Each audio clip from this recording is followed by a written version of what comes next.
All right, we need to do the Premier League team of the season. Now, few of these players I believe are already picked. I mean, it's really difficult not to have Phil Foden, who was the player of the season, not in this squad. So, therefore, again, a few of these selections already picked themselves. Now, before we pick any of our players, we are going to be looking at doing a 4-3-3. I think this is the best option when you're looking at all the players, but I do want to go over a few players who sadly did not make the team, even though, again, they've had a spectacular season. When you're looking at all these different positions, it gets very difficult to really hone in on certain players because, as we know, this is a team sport. So, especially when you're looking at defense, some of these players play really well together, while some have better standout by themselves. This, like I said, makes it difficult. Some of the players I know are not going to be making this list. Declan Rice, I understand how great of a season he had this year, but he will be not making this side. Which, again, the reason partly due to that is because of the player that kind of plays the same position as him, Rodri. So, really, you can't pick anyone over Rodri. So, if we're looking right in the middle, this makes the most sense that Rodri would be the guy that we're going to be picking in our starting 11. Now, that being said, some of the other players that we know that maybe should be making the squad, maybe not, is Ollie Watkins and even possibly Solanke. These players have been phenomenal this season with their stats that they've been putting up this season. But really, when you're looking at a striker, you're looking at a guy who's scoring goals, and we will talk about who that will possibly be, but I have a feeling you already know who that's going to be. But before we go too far in, let's look at our goalkeeper. Now, goalkeeper position, we definitely have multiple selections, I would say. When you're looking at possibly Tottenham, Vicario, I think, had a stellar first half of the season, but the last half of the season, Tottenham have just fallen off a cliff. It's their whole defense, the goalkeeping, everything. They've been leaking goals left and right, and therefore it's very difficult to pick him as a goalkeeper. If we're looking at some of the other players, Pickford, I think, has a shot at this as well. I mean, he had, I think, 13 clean sheets this season. Really, again, playing for Everton, the defense is not really great in front of him. But when I'm looking at this, there is only one player that I believe should be starting in between the sticks, and that's David Raya. Now, again, you could argue that the defense lineup in front of him is one of the best we've seen all season long. And yes, that is the case. But when you have so many clean sheets as David Raya had, and again, yes, there was a few errors, but all goalkeepers have an error here and there. This man was brought in to do exactly what he did this season, and that was not to allow Arsenal to let many goals this season. And if I'm not mistaken, I believe they only let like 25 goals this season, and some of those weren't when he was in goal because, again, being loaned up by Brentford, couldn't play in those matches. And I believe Arsenal gave up 1 or 2 goals in both those games. But the fact that they gave up less than 30 goals this season, you have to pick this man. It doesn't make sense to look at anyone else. Yes, like I said, other goalkeepers had a phenomenal season, but he is the man that we're looking at. Now, let's start with the left side then for our defense. Now, left back, I mean, again, when you're looking at this, there aren't that many players, and some of these positions you'd think there'd be plenty of selections, but left back and even right back are very similar. There's been a lot of injuries, a lot of players that just didn't prove their worth this year. But the player that I am actually going to be looking at is Andy Robertson.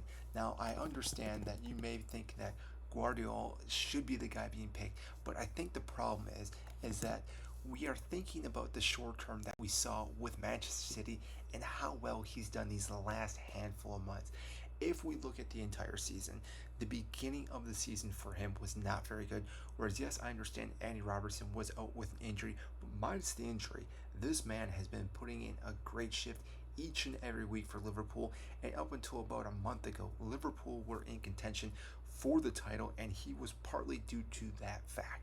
Now, yes, like I said, you could go back and forth on either of those two players, but besides that, these are the two players I would pick between my left back. So Guardiola and Andy Robertson, but I believe Andy Robertson just edges out him. If you disagree with me, I want to know why. Comment down below because I want to know what you think on that though.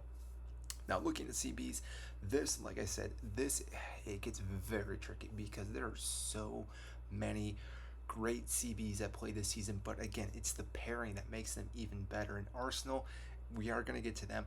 Obviously, is going to have one selection, but I cannot pick both of them because, yes, while Saliba and Gabriel had a phenomenal season, I do believe one was better than the other, and there's also some other standout CBs in this season. Now, one of the players that will not be making this is Thiago Silva.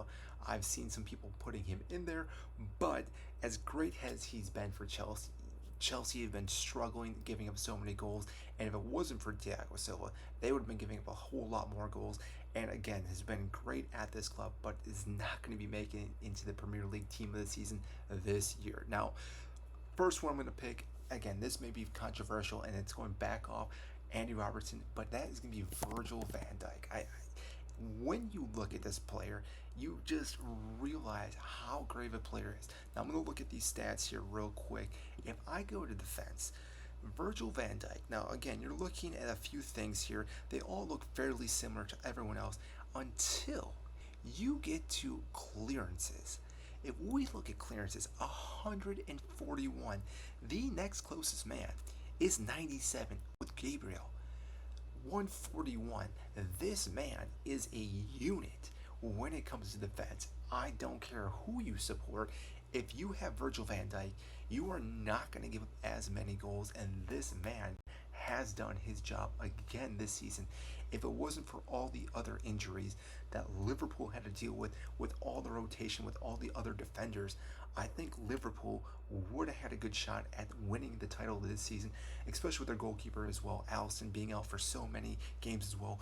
But Virgil van Dijk has to make this side with, again, just the clearance here. But if you're looking at everything else here, 33 block shots, aerials, 136. Again, there's no one even close to this man on what he did this season, which is why he has to be in this list. Now, next to him, though, I think I kind of gave it away who I'm picking next to him. It has to be Saliba as well. Now, again, Gabriel also had a great season in Arsenal, but when you're looking at both these players, I believe Saliba is the player that actually has the more potential and really does gel well with this team. And the reason why I'm saying this is I'm a little bit biased from last year because when Saliba got hurt and was out for the last month and a half for Arsenal, we saw them completely tank. Yes, they brought in Holding as their other pairing for their CB, but really, Saliba is that man that if he is not playing, Arsenal do not look the same as well in that back line. And I would say the same thing for Virgil van Dijk. When he's out as well, Liverpool are not looking as good. And this is why Saliba is being picked in my CB position in this other role.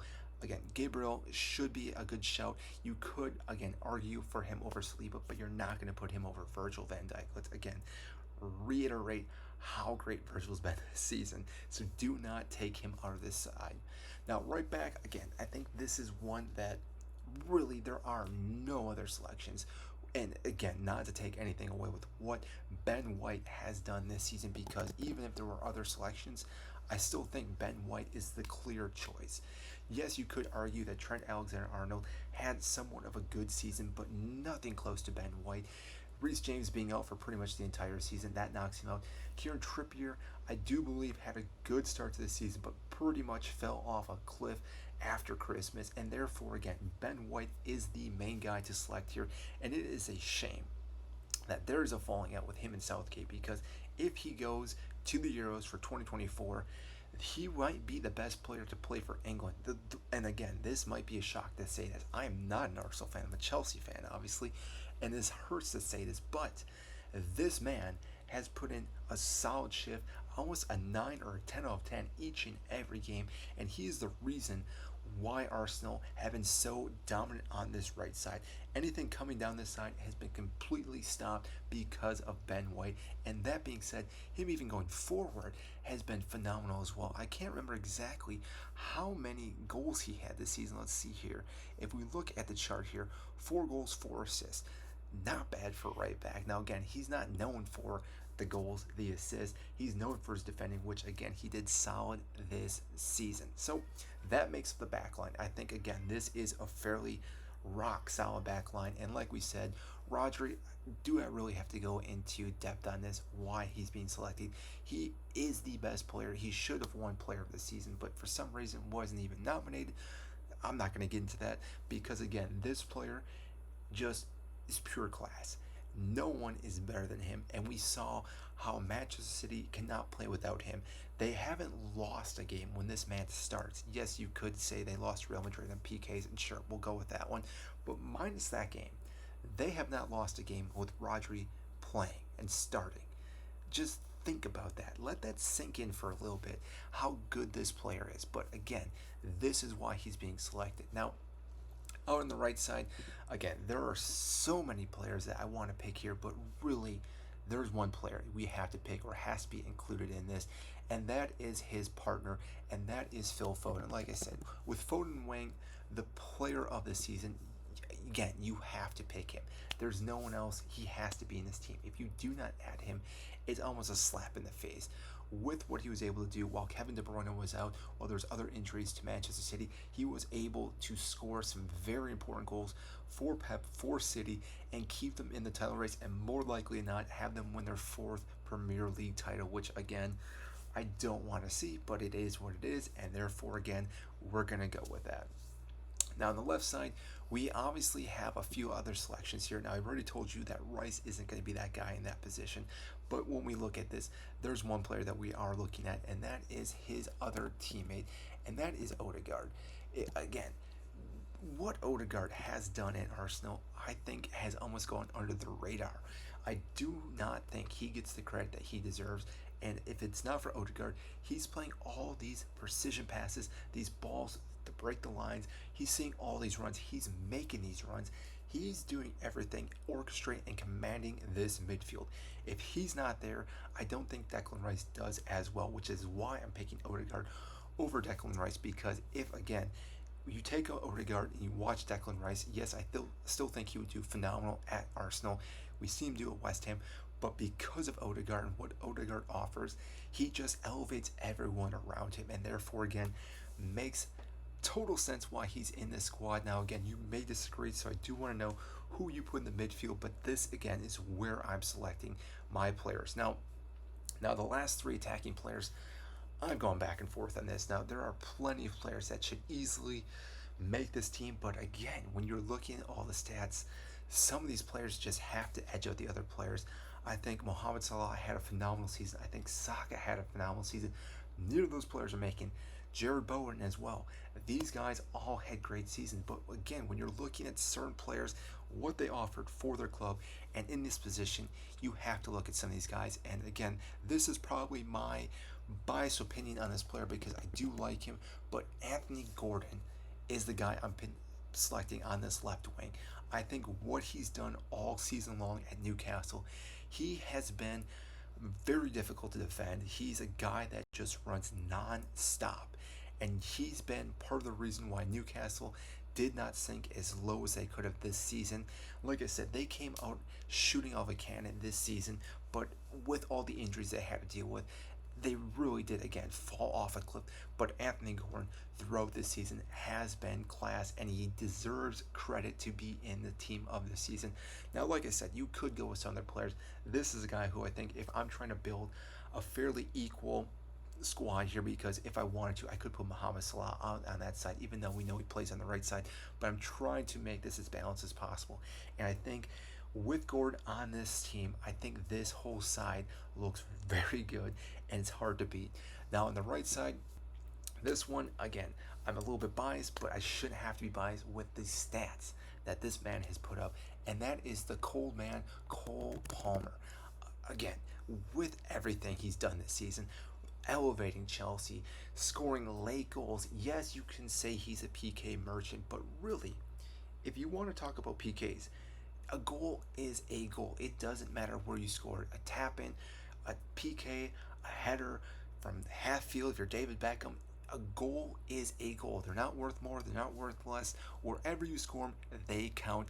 And Cole Palmer, some of the PKs he's taken, high pressure. You're looking in the 90 plus minute to again beat Manchester United, to tie with Manchester City, and there's plenty of other goals this man has orchestrated, and watching him play has made Chelsea so much more fun. Now, again, being a Chelsea fan, maybe I'm a bit biased here, but when you put up 20 plus goals and 10 plus assists, you have to be in this team. Now, this is where it gets tricky because me saying that now, you want to think that Ollie Watkins should be in this team. But again, when you're looking at a guy like Erling Haaland, he has to be in this team.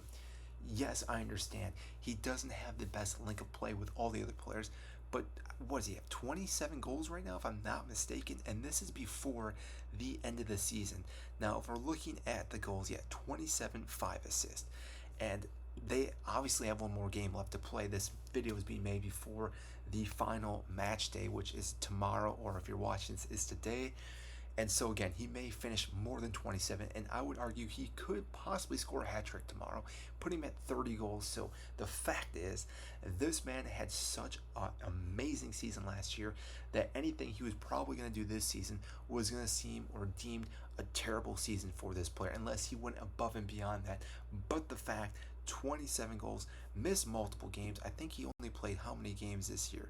He played 28, going to be 29. So he missed 9 games due to injuries. And the fact is, if he played all 9, which again, I understand, we would have probably had rotation. Most players can't play all 38 games. But if he played 5 more games, this man would have easily scored 30 plus goals. And the fact is, yeah, you could argue that he scores a few against the lower clubs, but no other player is doing this. When you watch him play, he's still smashing in goals. He's making crucial goals, big goals. Tottenham, this last week, he scored a big goal for them to make sure they got all 3 points. And I guarantee you, this man is going to continue to keep scoring and get fed balls. And like I said, I think he's just getting warmed up and getting better in this league. The fact that he may hit 100 goals after 3 seasons is quite shocking. Just take that in for a second. In 3 seasons, he may hit over 100 goals. It's taken multiple players, multiple seasons to even get close to 100, and some of them didn't even hit 100. He's going to do it in 3 seasons. This is why he is being selected in my team of the season. This, I believe, is one of the best squads you could possibly pick. Now, again, I want to know what you guys think. Who would you switch out with his starting 11? If you would do a different formation, I do want to know. I think this is the best side that you can possibly have this season. Now, my manager of the season, this is where it gets really difficult because I think there's a few contentions, but it has to be Emery. I believe for what he's done at Aston Villa, he gets my selection. I don't have a little box here for him, but overall, I think he gets the selection because of what he's done at this club. And really, just you have to applaud Aston Villa. And yes, I don't have any Aston Villa players in here. I do understand that, but when you're looking at this team, all these players played above Aston Villa players, maybe minus Ollie Watkins, but like I said, you have to put Haaland over him. And maybe I could have put him on the left side, but again, I'm picking Gordon, my left wing. I think he's had a stellar season, and therefore, again, this is my starting 11. So that is all I have for you today in this video. If you did enjoy this video, I greatly appreciate if you hit the like button, subscribe down below. That means a lot to me. But that is all I have for you, and I will see you in our next video.